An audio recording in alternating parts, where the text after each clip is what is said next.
Hello and welcome in to another episode of the Fantasy Football Forecast. I'm your host, Trevor Scott, joined by my co-host, Matt Giraldi. What's going on, guys? And today we are going to be coming at you with another mock draft for the 2025 league year. So again, this is Superflex, 10-team, 3 wide receiver that we're going to be focusing on here. I put together a first 7 rounds last week, and now we had Matt put together his first 7 rounds. So we're going to be going through that. If you're here for the first time or you're new to the channel, please hit that subscribe button for us. Hit that like button.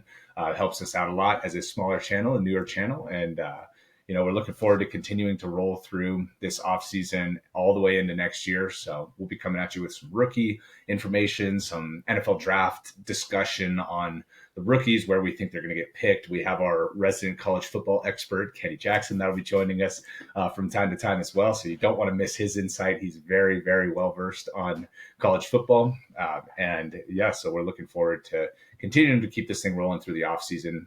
We put together some NFL playoff content too, so we'll probably hit on just a recap type of thing for each week of the NFL playoffs too, if you want to follow along with that.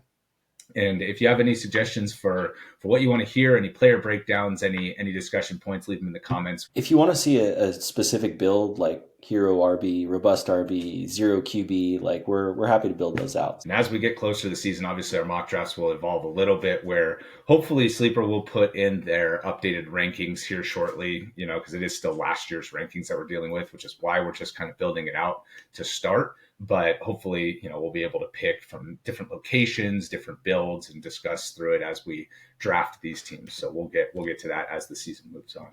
All right. So without further ado, let's get into Matt's first 2024 7-round mock draft. I'm excited. 2025, my friend. 2025, not 2024, 2025. We are moving on. All right. So here it is. First thing up, I had 5 quarterbacks in the first round. He's got 4, with Hurts being the one that fell out. So we'll get to that in a second. The first discussion point really, I think, is taking Saquon Barkley ahead of the receivers, even in 3 wide receiver leagues. So maybe you could talk us through that. What's your thought there in terms of leaning into the running back, maybe more than you would have in the past?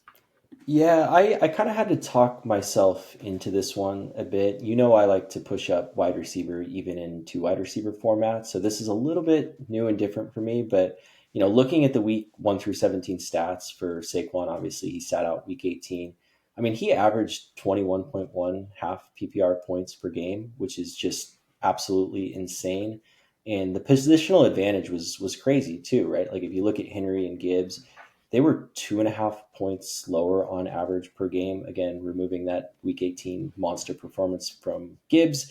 And, Chase was unbelievable in his own right. I have him as wide receiver 1 heading into the next year, but Barkley still outscored him by 20 fantasy points on the season. And I think as far as like Saquon versus Chase is kind of where I'm at this point. And just this past year, like those were the 2 players where if you were facing them, like you were very afraid going into that matchup. Like there was just such a massive advantage that it's just like, I don't know, man. I didn't win. I don't think I won any matches against Barkley or Chase this year. Yeah. So my rebut to that is just the chance of repeating as running back 1, right? We've seen it throughout. Well, I guess he was running back 2 because Gibbs passed him in week 18. But the chances of repeating just are so low. He's coming off a monster workload. I mean, 380 touches, is just incredible. He's going to have a playoff run on top of that. I don't know. I just can't get behind taking on the running back risk early when you can get somebody as good as Chase or Jefferson up top. And we talk about it all the time, how good the running backs are in Superflex leagues specifically, in 10-team Superflex leagues specifically, how these guys get pushed down the board. And so, for me, I understand the huge advantage Barkley presents. And I still think he's a first-round pick. It's just not necessarily for me over the top receivers, the top 2 receivers there. So moving on to the second round, then I mentioned it at the top. We got Jalen Hurts in the second round. I think that sticks out like a sore thumb. You have him as QB5 in this draft, and he has not finished lower than QB5 in any of the last 4 seasons on a points per game basis. I know he's missed a couple games in there. So pulling up his player card, he's got like a 9 and an 8 this year, but he did that in 15 games both times. And so, I just think he's shown that he can be a little bit better of a passer than we thought. And obviously, the rushing touchdowns are just locked in at this point. 4 straight years of double-digit rushing touchdowns. That's even with Saquon going off and having 13 rushing touchdowns and over 2,000 yards. He still maintained his touchdowns rushing this year. So I think that he is just locked in terms of that level of production, and he still has elite weapons in the passing game. What do you got on Jalen Hurts? Yeah, this one might be a little tougher sell, but just hear me out. So my hesitation with Hurts is when I compare him to the top 3 quarterbacks that I have on the board and who happen to finish in that order this year, like he's not in the same tier in terms of like actual quarterback play. And then with Jaden Daniels, who finished 4th this year in points per game, who I have 4th on my board, I'm sort of baking into his ADP that I believe that they're going to bring in a very solid number 2 receiver, whether that's in free agency. Maybe Luther Burden makes it to them in the draft, maybe Emeka Buka. I think he's very plug and play. We've got Luke McCaffrey, who's only been playing the wide receiver position for a couple years now, and maybe he takes a step forward. Ben Sinnott's a very young, athletic tight end waiting in the wings. So I think there's a lot of room for growth in this offense. And, the Eagles are obviously going to be very good again next year, like you mentioned, but they're not like a missing piece or two away from Hurts getting to another level where I think that Jaden Daniels can get to that level. And like you mentioned with Hurts, like he finished 5th in points per game this year at the position. One thing you mentioned with Saquon Barkley and all those rushing touchdowns is Saquon was stopped at the 1 yard line 11 times this year, and 10 of those led to Jalen Hurts touchdowns. That's 60 points, man. Like, I know this seems to happen every year, but at some point I just feel like that well is going to dry up a little bit. And if it does, then I'm going to be kicking myself for pushing him up when I don't think he's in this echelon in terms of like a real life quarterback with these top tier guys. Yeah, I mean, you know who else got stopped double-digit times on the one? Swift the year before. And just like every running back ever for Philly. There's some sort of hex. Everybody gets stopped on the one. It's just highlighted so much more with the Eagles because those all turn into Jalen Hurts touchdowns. It's not like just a couple of them do. All of them turn into Jalen Hurts touchdowns. Yeah, right? That's why it gets so much attention. And that's why it gets attention for us too, right? All of these teams get stopped on the one a lot, right? But when 50% of them turn into quarterback touchdowns, it doesn't even really flag, right? I mean, sometimes it's 30% are quarterback touchdowns, but the fact that it's every single time for Hurts and it's on this unique play, I feel like makes it highlighted so much more. And I think it's something that will continue, honestly, that, maybe it's not 10, maybe it's 8, but he can still get to 11 rushing touchdowns if that's the case. And that's fair. Getting 8 scores from the one. And I guess that kind of adds to the point about Saquon too, where his ceiling could have been even higher. Like if he just gets in 3 or 4 more of those times, like we're talking historic type season. Yeah.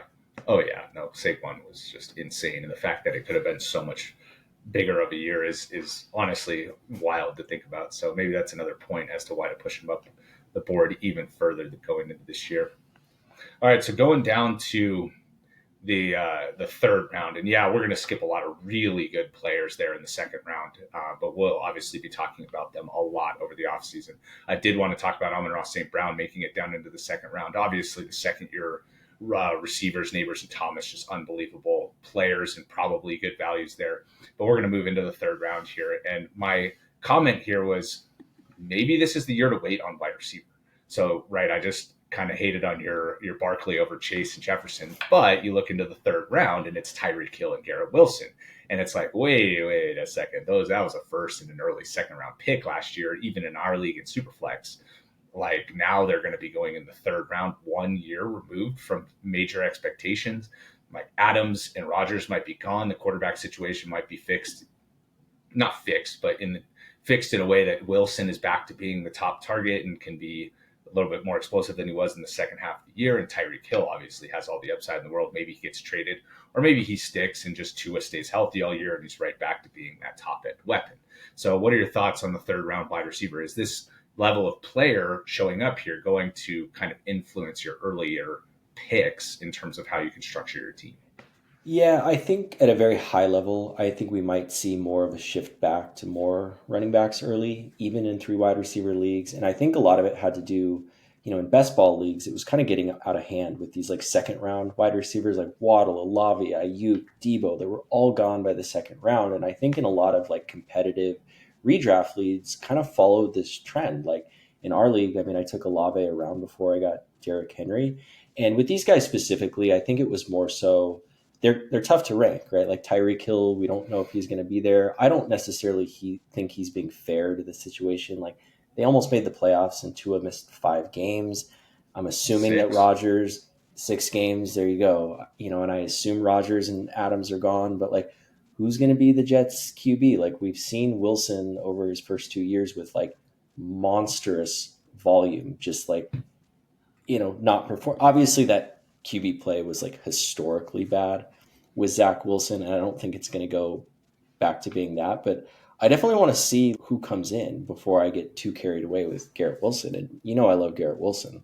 Like, what's the targets on like 168 targets last year, and he finished as wide receiver 26.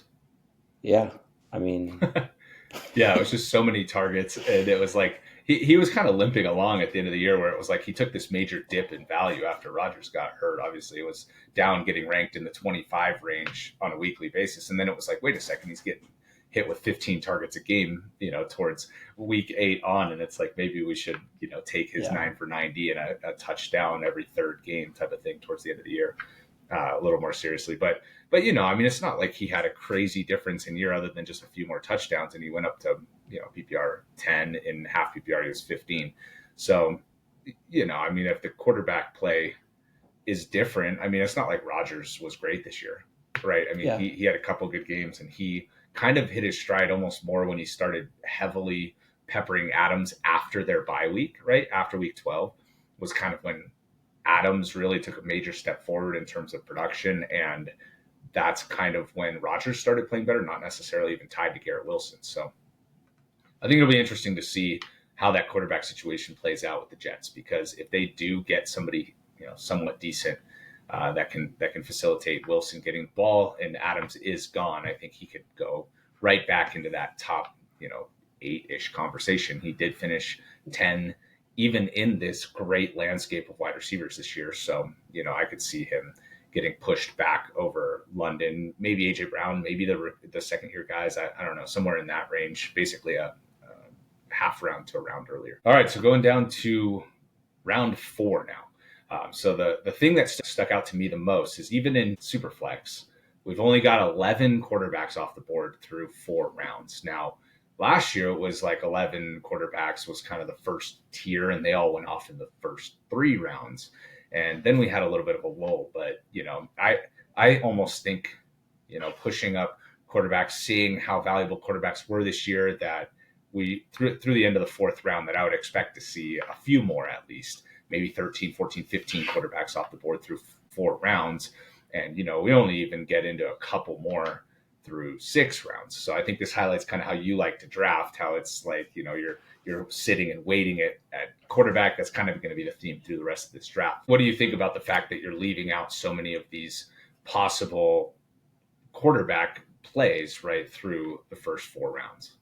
Part of the reason we started this channel was there was kind of zero content tailored around 10-team Superflex. People would look at ranking sets or watch a mock, and it was focused on 12-team. And then you think that you absolutely need to like take 2 quarterbacks with your first 2 picks. And it's like 15 off in the first 2 rounds. Yeah. And it's like, okay, that's helping nobody. Right. You look at our league this year, like there were 13 QBs through round 4. The year prior to that, there was 11. The year before that, there was 7. And, in our league, only 2 of the 6 playoff teams took 2 QBs through the first 4 rounds. Our champion took Mahomes in the 2nd round. He didn't use him. He ended up using Darnold all season, paired along with Jaden Daniels. Our runner-up took Stroud in the 2nd round. Hardly ever used him because he got Drake May off the wire. So just want to highlight that there is really a path to do this. And in 10-team, you can afford to be patient a little bit. Yeah, it's definitely the case. And it's also a case to hammer quarterback late in the draft.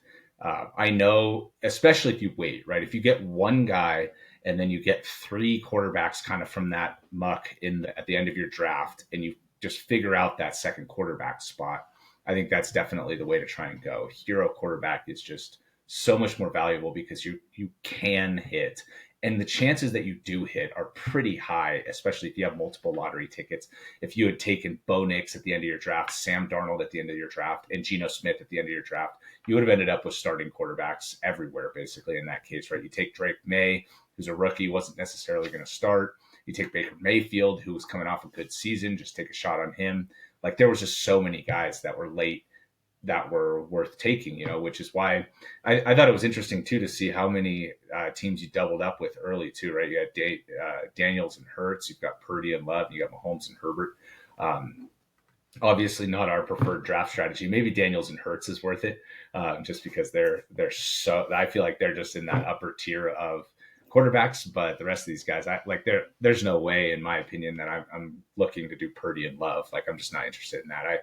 If I take Purdy, I'm waiting basically as long as I can to get one of these other guys down here. So I mean, I get it on waiting on quarterback. There's also, I was thinking too, we get into a little bit of the players going around these quarterbacks too. Like, we talk about how, or I suggested that there's not enough quarterbacks picked, but like, you're looking at McLaurin, you're looking at Mixon, you're looking at Jackson Smith and Jigba, and it's like, wait, like maybe those guys should even be going higher. Like, there is a kind of catch-22 there where it's like you could get in on your quarterback, or when you have a lot of starting positions, like you need to fill these spots too, and maybe quarterback is where you mine for value. So I do think it's a decent tug and pull in this type of format.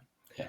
Going down to round 5 now. So this was where I was surprised. There's just no love for James Cook, no love for T. Higgins, despite finishing second in points per game this season. And obviously Bucky, you gave me some flack for having Bucky in the 6th round, then you put him in the 5th round here. Like, I was thinking you're going to put him in the 2nd round so we could have a real conversation. But our value on Bucky really isn't that different. But I think Cook and Higgins were the two that stood out to me the most here, because I think I would rather have Cook over everybody all the way up to Mixon, so like I think like an additional round on him and an additional round on Higgins is kind of where I was looking at with the players in this round. Yeah, and that's fair, especially with T. Higgins like finishing second in points per game. But my issue with Higgins and my issue with him going into this year has always been health, right? He missed 5 games this year. He missed 5 games the year prior to that. And what's worse, he seems to always have that like vague health. And maybe that's not fair to say, but how many games can you recall where he's questionable up until the 11th hour? He's active, he plays a few snaps, and it just like tanks your team. That's exactly why we pushed him down into like round 8 in the preseason, or round 7 in the preseason. Yeah. And it's just it's tough to deal with, man. And with Cook, like, I hear you as well. I know I have him a few spots behind you. I think we have he and Bucky flipped. And he was someone that we were pushing everyone to draft, right? Last year, like Joe Brady's offense, we saw how it changed in the second half. Diggs became a ghost. It was all about James Cook, and he was great, man. And he had some monster weeks mixed in there. I think he had 3 weeks of like 25 plus points or something like that, right? And like 2 of those were weeks 15 and 16, so getting you definitely advancing in the playoffs. And I guess my fear with Cook a little bit, and maybe this isn't fair, is like Ray Davis did look excellent in some small sample size. Maybe he gets into the workload a little bit more. Josh Allen's always a threat to run at the goal line. But like you mentioned with the last round, is like there's a lot of good players in this area. And these guys really just get pushed down the board so much in Superflex that it does look a little bit wonky. Yeah, I mean, I guess. But like James Cook was running back 12 last year.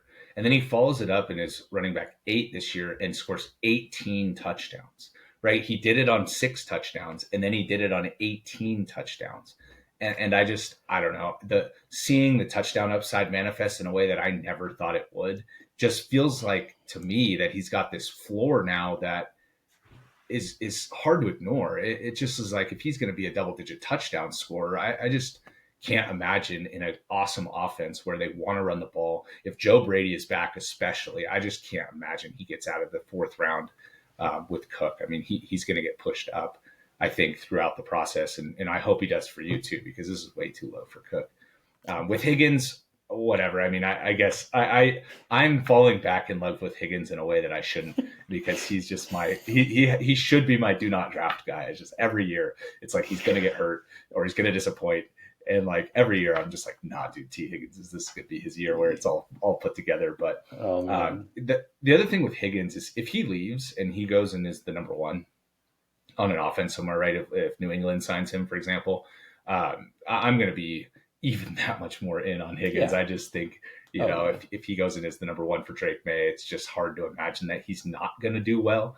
And maybe not over McLaurin, but that range, maybe he gets in ahead of Mixon, ahead of Jackson Smith and Chigba, for me, anyways. But I mean, it's like we were talking about. JSN is an awesome player in his own right, so kind of hard to figure out if that is the right spot for him. All right, going down to round 6 now. So now I want to talk about some of the running backs in round 6, right? This is why we tell you to wait on running back. You got Isaiah Pacheco and Alvin Kamara in this round, right? And if you're going to wait on running back, right, and you're going to go 0 RB, which isn't really a thing in this format because you need so many starters that in the 6th round, that's not even really 0. You look at these two players where, in non-Superflex leagues, these guys might go in the 3rd round or 4th round, right? So it's like a little bit of a different strategy in terms of building your running back spot. But Pacheco, obviously coming off the fibula break, he has some major question marks going into next year in terms of role, because he just has not gotten back to the same role that he had. I mean, you just look at his player page, right, where he got 15 carries and 3 targets and 19 carries and 5 targets in those first games, and then he broke his fibula, right? Never got back to even close to the same production, playing basically under 40% of the snaps, barely any work in the passing game, right? So that's very different from what we were expecting. But if he comes back healthy, another guy we could see get pushed up if he's going to be the 3-down workhorse. And Kamara, we already know he's going to be the 3-down workhorse. We know the receiving game is going to follow him. He did get hurt at the end of the year, unfortunately, missed the last 3 games, but he was a top 10 running back, mainly on the back of his enormous targets, and receiving game work. And so, I just think he is so safe in terms of, if you need a guy that is just going to be productive, he is going to be your guy. He went through a stretch, after week 6 where he didn't score a touchdown all the way until week 15, but he still just kept chugging along, 18, 20, he had a 27-point game in PPR with no touchdowns, 15.5, 12.5, 15.9, right? He just kept being decently valuable throughout the whole year, even without touchdowns. So these are the guys that I personally would be kind of targeting as my number one running backs if I am able to load up on good value at receiver early. Yeah, and I think too, like some of the notable guys that didn't even make this board, right? Or I guess James Conner did, but like David Montgomery too. Like this is the range where I like to attack running back, and I do think it'll be interesting to watch Pacheco in the postseason, right? Like if he looks healthy and he takes on a bigger workload, and then we hear reports in camp that he's firing on all cylinders, then I would expect him to shoot up draft boards. But that's TBD. But yeah, there's just so much value with these guys in these rounds. Yeah. So, we'll track Pacheco all off season. That's definitely a player that'll be a highly discussed player, because he's going to get, his value is going to be pushed down. It is January. It is the 2nd week of January. So yeah. So lots of time for tier breakdowns. Yeah. And then there's a lot of good receivers here. Obviously, I had Devontae Adams quite a bit higher than this. I do expect him to land as a number one somewhere, the top target getter, big time outside receiver. I really hope he goes to the Chargers. That's obviously the homer in me. It makes a lot of sense, right? Like, he'd be a perfect fit, for what they need, and to hold them over until they, maybe figure out the number one position a little bit more long term. And I think he'd be a lot cheaper than Tyreek Hill, for example. Yeah, and he would fit my theory. I know I've spun this theory past you we're both Angels fans, and why Angels get a bunch of aging veterans is because all the wives want to move to Orange County, LA area. So maybe Mrs. Adams will follow along there, get out of Vegas, out of New York. Like, let's go, bring them to town, baby. Yeah, exactly. I'm in on that. So, but again, a lot of good receivers there. You see Zay Flowers finish out the round. That was the number one player that I kind of, hesitated at not including in my first 7 rounds. That one definitely was something I feel like I should have changed. So I might reflect on that in the ranking or in my rankings as we move forward here too. Going down into round 7, again, we're going to talk about the quarterbacks. I feel like this kind of highlights how you just wanted to wait on quarterback because I feel like you forced so many quarterbacks into this round, to make sure everybody got 2. If we had dropped down 2 more rounds, all of these guys I feel like would have been later. But you see the value at quarterback here, right? Like, especially in the case of like Darnold, if he resigns with Minnesota, and Richardson, if he kind of puts together a starting campaign where he's not benched and hurt or on and off, right? Tua, if he stays healthy, is going to be a top 10 quarterback. Bo Nix was just a top 10 quarterback as a rookie, and he kind of did it over the second half of the season without rushing very much, and he was still excellent. So there's just a lot of value at quarterback here. CJ Stroud, I mean, he was literally ranked as the top 6 quarterback. We'll talk about him quite a bit more this offseason, but he's looking like he could possibly even be a value down at this level of quarterbacks. So what do you got for us on this quarterback run here? I wanted to make sure everyone got 2 QBs in a Superflex draft. I thought about extending it out a couple rounds. Maybe we'll do a little bit deeper on the next one. But again, like we talked about a few rounds earlier, just showing that you can be patient in 10-team QB, right? And I wanted to highlight a few different builds. We've got hero QB teams. We've got robust QB for team 9, team 7, which waited, ended up in a very good spot. And, looking back at last year, it's like Baker was ADP QB 21. He finished QB 5. Goff was QB 15 in ADP, finished QB 7. You mentioned Darnold, you mentioned Nix. And, none of these teams are true 0 QB, and maybe we will do some drafts and builds like that. And I will say from experience in our league this year doing this, like, you need to be very aggressive on the wire and in trades if you go into a draft or finish a draft at 0 QB.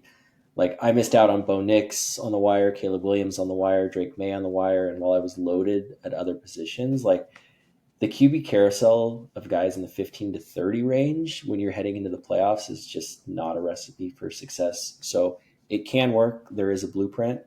Maybe we'll highlight that more at some point, but just buyer beware. Yeah, no, I mean, we even saw it in our league championship, right? The team that had the quarterbacks ended up winning.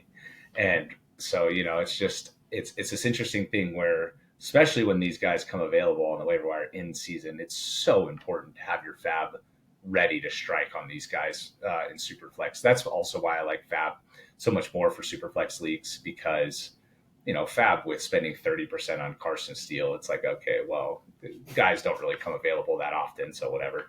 But in Superflex leagues, when the quarterbacks come available, it's so important to get them when you can. And you can either work trades or just play in that QB2 spot with a lot of value on your bench. Like you said, definitely trying to get in on as many of these guys as you can late in the drafts or when they come available is super important. And with that, this is our 7-round mock. Matt did this one. And so, we'll be probably continuing to do this format. We'll probably drag it out to 9 rounds the next time we do it, because that'll be full starting lineups. And we'll be able to kind of reflect on some guys that have changed within our rankings and then talk about some new players throughout these drafts, right? We didn't really talk about the second round receivers too much, so we can maybe get into those the next time we get through it. The first round quarterbacks, maybe dive a little deeper into them. But thank you so much for watching. We look forward to talking to you in the next one. Later.